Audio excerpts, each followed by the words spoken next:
to the fur-trimmed, slash-sleeved coat, adjusted the plumed hat to his satisfaction with great care, and gave Burris and the others a small bow. "I go to an audience with Her Majesty, gentlemen," he said in a grave, well-modulated voice. "I shall return anon." He went out the door and closed it carefully behind him. When he had gone a few steps, he allowed himself the luxury of a deep sigh. Then he went outside and across the dusty street to the barracks where Her Majesty and the other telepaths were housed. No one paid any attention to him, and he rather missed the stares he'd become used to drawing. But by now, everybody was used to seeing Elizabethan clothing.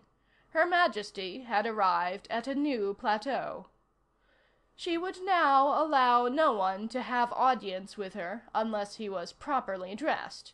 Even the psychiatrists, whom she had, with a careful sense of meiosis, appointed physicians to the royal house, had to wear the stuff. Malone went over the whole case in his mind, for about the 1000th time, he told himself bitterly. Who could the telepathic spy be? It was like looking for a needle in a rolling stone, he thought, or something. He did remember clearly that a stitch in time saved 9, but he didn't know 9 what, and suspected it had nothing to do with his present problem. How about Dr. Harry Gamble, Malone thought. It seemed a little unlikely that the head of Project Isle would be spying on his own men, particularly since he already had all the information. But, on the other hand, he was just as probable a spy as anybody else. Malone moved onward. Dr. Thomas O'Connor, the Westinghouse psionics man, was the next nominee. Before Malone had actually found Her Majesty, he had had a suspicion that O'Connor had cooked the whole thing up to throw the FBI off the trail and confuse everybody, and that he'd intended merely to have the FBI chase ghosts while the real spy did his work undetected. But what if O'Connor were the spy himself, a telepath? What if he were so confident of his ability to throw the Queen off the track that he had allowed the FBI to find all the other telepaths? There was another argument for that. He'd had to report the findings of his machine, no matter what it cost him. There were too many other men on his staff who knew about it. O'Connor was a perfectly plausible spy, too. But he didn't seem very likely. The head of a government project is likely to be a much investigated man. Could any tie-up with Russia, even a psionic one, stand up against that kind of investigation? It was possible. Anything, after all, was possible. You eliminated the impossible, and then whatever remained, however improbable. Malone told himself morosely to shut up and think. O'Connor, he told himself, might be the spy. It would be a pleasure, he realized, to go to the office of that superior scientist and arrest him. "I know your true name," he muttered. "It isn't O'Connor, it's Moriarty." He wondered if the Westinghouse man had ever done any work on the dynamics of an asteroid. Then he wondered what the dynamics of an asteroid were. But if O'Connor were the spy, nothing made sense. Why would he have disclosed the fact that people were having their minds read in the first place? Sadly, Malone gave up the idea. But then there were other ideas. The other psychiatrists, for instance. The only trouble with them, Malone realized, was that there seemed to be neither motive nor anything else to connect them to the case.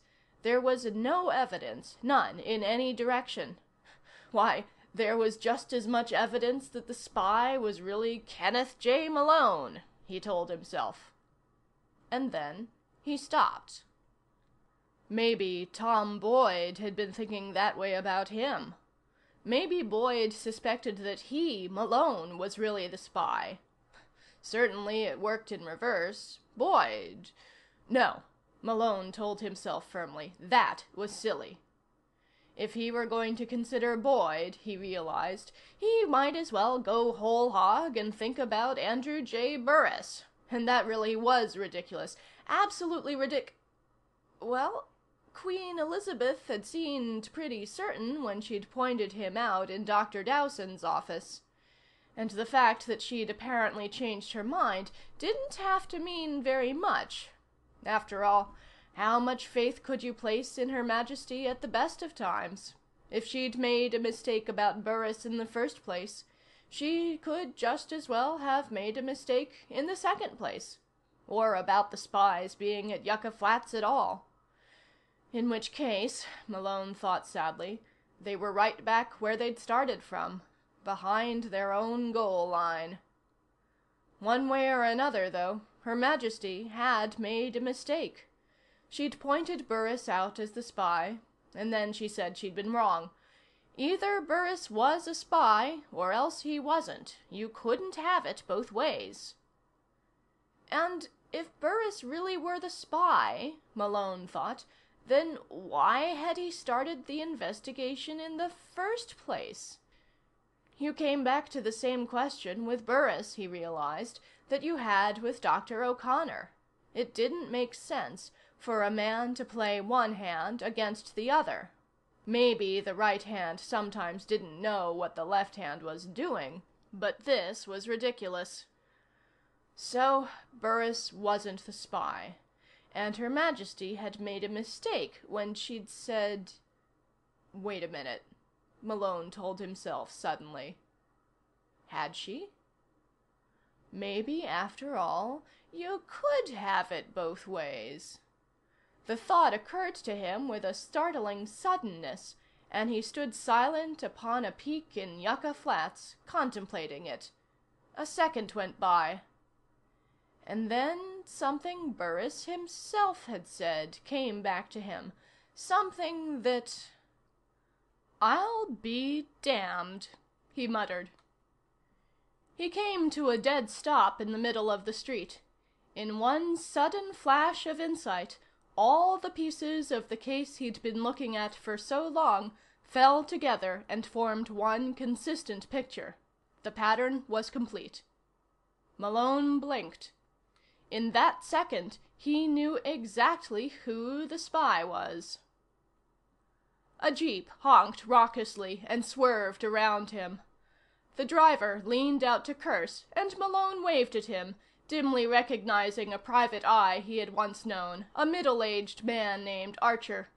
Wondering vaguely what Archer was doing this far east, and in a jeep at that, Malone watched the vehicle disappear down the street. There were more cars coming, but what difference did that make? Malone didn't care about cars. After all, he had the answer, the whole answer. "I'll be damned," he said again, abruptly, and wheeled around to head back to the offices. On the way, he stopped in at another small office, this one inhabited by the two FBI men from Las Vegas. He gave a series of quick orders, and got the satisfaction, as he left, of seeing one of the FBI men grabbing for a phone in a hurry. It was good to be doing things again, important things. Burris, Boyd, and Dr. Gamble were still talking as Malone entered. "That," Burris said, "was one hell of a quick lunch. What's Her Majesty doing now, running a diner?" Malone ignored the bait and drew himself to his full height. "Gentlemen," he said solemnly, "Her Majesty has asked that all of us attend her in audience. She has information of the utmost gravity to impart, and wishes this audience at once." Dr. Gamble made a puzzled, circular gesture with one hand. "What's the matter?" he asked. "Is something—" the hand dropped. "Wrong?" Burris barely glanced at him. A startled expression came over his features. "Has she—" he began, and stopped, leaving his mouth open and the rest of the sentence unfinished. Malone nodded gravely and drew in a breath. Elizabethan periods were hard on the lungs, he had begun to realize. You needed a lot of